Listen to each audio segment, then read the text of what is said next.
Merhaba arkadaşlar, kanalıma hoş geldiniz. Gelin dizisi yeni bölümde siz de Beyza, Nusret ve Mukadder'in artık sonu gelsin ve bundan sonra Hançer ve Cihan çok mutlu olsun diyorsanız kanalımıza abone olmayı ve bildirimleri açmayı unutmayın. Hançer ise artık Melih'in Sinem'i sevdiğini öğrensin ve bir an önce Melih'ten ayrılsın diyorsanız beğen tuşuna basın ve sayımızı görelim. Gelin dizisi yeni bölümde en son Beyza'nın eski doktoru Cihan'ın karşısına geçtikten sonra Cihan'la konuşup Beyza'nın asla çocuğu olamayacağını Cihan'a söyledi. Ve Cihan da bunları duyduktan sonra herkesten habersiz Cihan bebek hakkında tekrar DNA testi yaptırmaya karar verecek.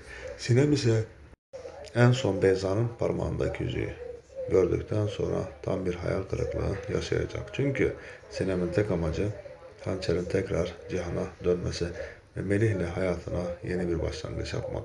Ve Sinem bunları gördükten sonra artık Melih'in beklediği cevaba hayır diyecek. Çünkü Sinem'in tek amacı artık Hançer'in bebeğiyle tek başına kalmaması ve Melih'in şimdilik Hançer'e sahip çıkması ve bu yolda ne gerekiyorsa yapacak. Ve Cihan en son Hançer'e ağır sözler söyledikten sonra onun kalbini kırdığını düşünecek.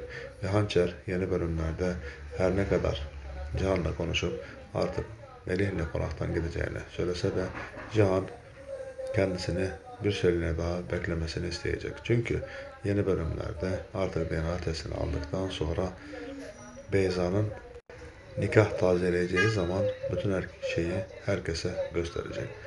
Ve Beyza'nın sonu gelecek. İyi seyirler, hoşça kalın.